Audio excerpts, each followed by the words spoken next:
Friends, I am very happy to meet so many of you who are working in this university and in its branches. It is a matter of joy for us that you people are getting the best training possible in the several subjects of your choice.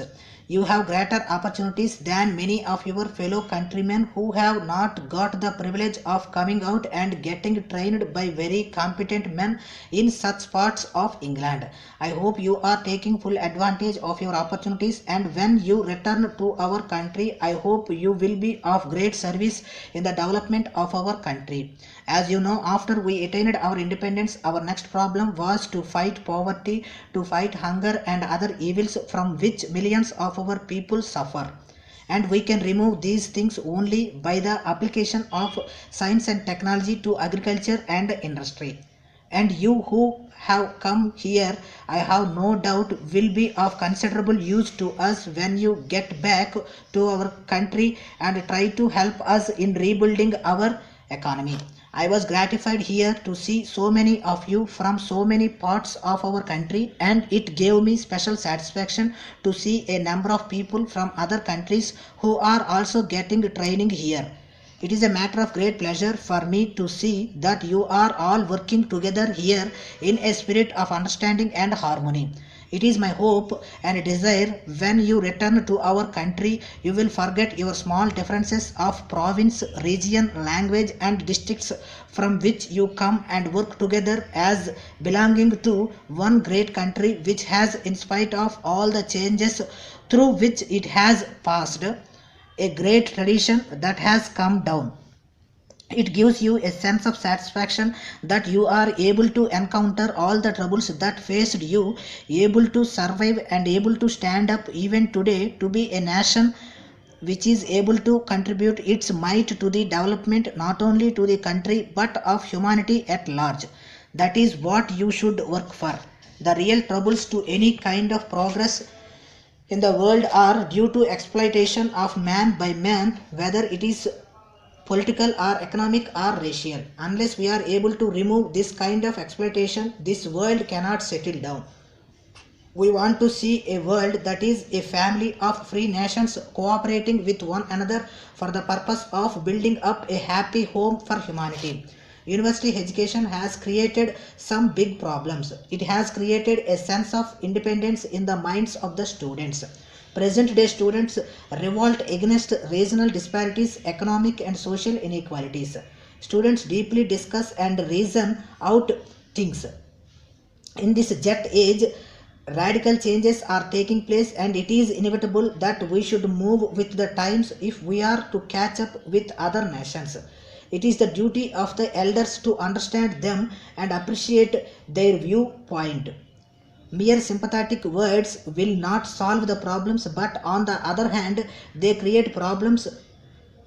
We must look at things in a creative spirit and put the young men and women on jobs and give them ample scope to develop their personality in a right spirit. This will certainly help the nation.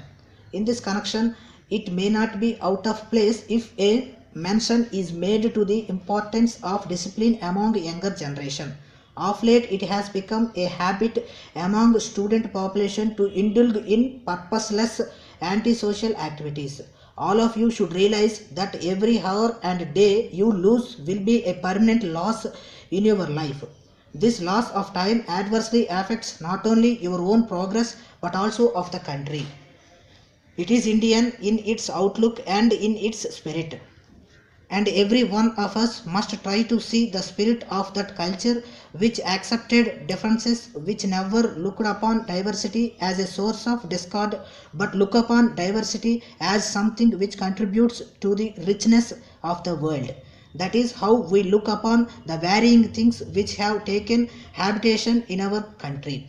There is nothing for us to be ashamed about if you look at the fact that people belonging to different regions and speaking different languages are held together under single administration without any force etc., but by means of persuasion and consent through the working of parliamentary institutions. All that we should do is to strengthen this unity, the sense of belonging to a whole that belongs to every one of us and not to any particular province or any particular race or any particular religion. You work together in great harmony here. I do not see any reason why, when you go back from this country, you should not work together with the same spirit of harmony and the same spirit of harmony and friendship. That is what is necessary there. You must see to it that national coherence is kept up. You must have the same sense that you belong to one family. Nationality does not mean hatred of other nations.